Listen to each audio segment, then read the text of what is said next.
Okay, welcome, and I'd like to share just a couple things about setting goals. Let's jump right in and share a few thoughts on goals. If you have experienced setting goals in any situation, you have probably come across this acronym SMART. SMART stands for specific, measurable, achievable, relevant, and time bound. In a nutshell, all that means is if I am setting a goal that I actually want to accomplish, it needs to be specific. If I say something like, I want to get better, that's not very specific. It doesn't mean enough, and I won't know if I have gotten better. One way to make it more specific is to make it measurable. So I want to get better. I want to run 5 more miles. That's something I can measure. Now, the next one is achievable. Running 5 more miles may or may not be achievable depending on the T, time bound. How long do I have to do this? If I want to run 5 more miles tomorrow, probably not achievable. Um, if I'm going to give myself a length of time to achieve that very specific, measurable goal, maybe it is achievable. So achievable and time um, tend to tend to go together.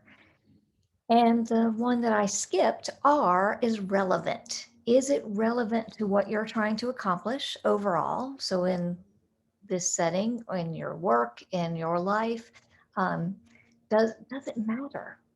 Does running 5 more miles actually matter to me? Because if it's not relevant to how I want to live and what's important to me, then that's probably not a great goal for me. So specific, measurable, achievable, relevant, and time bound. However, as a life coach, I do see some issues even when people use this really good acronym for setting goals. What do I see go wrong?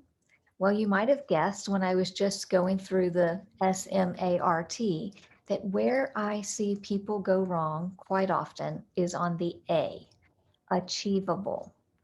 And here's why I have this lovely picture of a brain, because achievable has everything to do with our brains. The way our brains are beautifully designed is that if our brain senses danger, if our brain feels overwhelmed, it will stop using all of the sophisticated prefrontal cortex where we plan and strategize and come up with options. And it will go back into a more primitive part of our brain that limits options, which is a great thing when you are in danger. When you're in danger, you don't want to sit around and think about 100 different options to get out of danger. You want to think about two or three at most. What can I do right now and do one of those three? The tricky thing about our wonderful brains is that they can be triggered into that primitive part of our brain and get out of our sophisticated, wonderful thinking brain, even if we aren't in actual danger.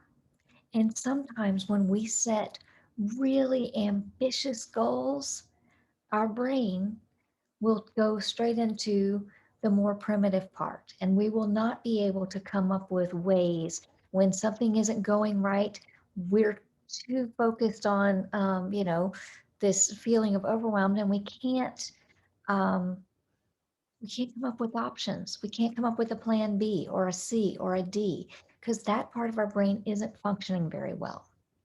So when we set goals, sometimes those ambitious goals are enough to trigger us into our fight, flight, or freeze response where we don't, we aren't in a good place to achieve that ambitious goal.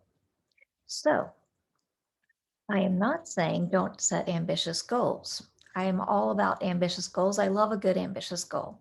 However, what I am saying is when you do set ambitious goals, it's very important that you are aware of that principle, the principle of becoming so overwhelmed that you are no longer using the best part of your brain to achieve that ambitious goal.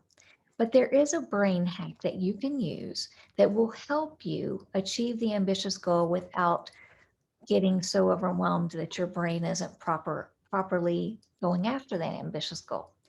And that little brain hack I call turtle steps. Actually, I don't call it. I learned that in coaching school a long time ago, but it is a technique a lot of life coaches like to use. Turtle stepping is just thinking about this big ambitious goal and breaking it down into the smallest little achievable goals along the way.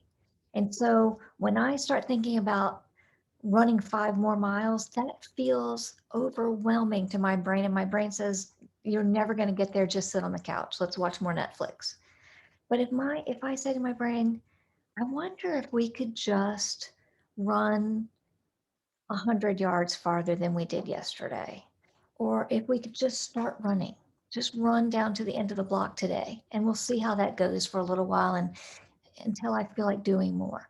That my brain says, all right, fine, I'll go along with you.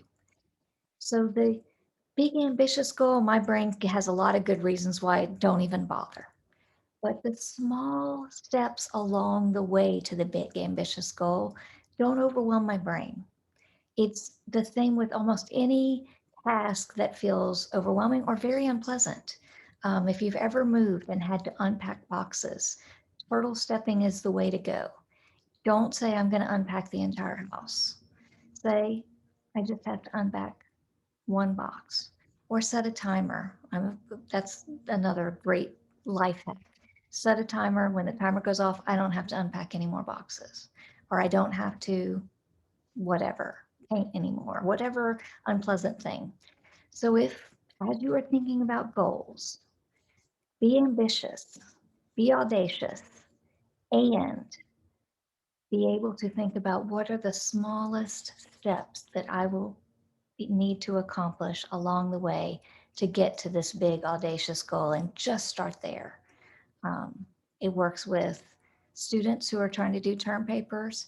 It works with employees who are trying to do big projects. It works with all of us who've ever had to unpack a house. So I hope this is helpful. Good luck in setting those goals.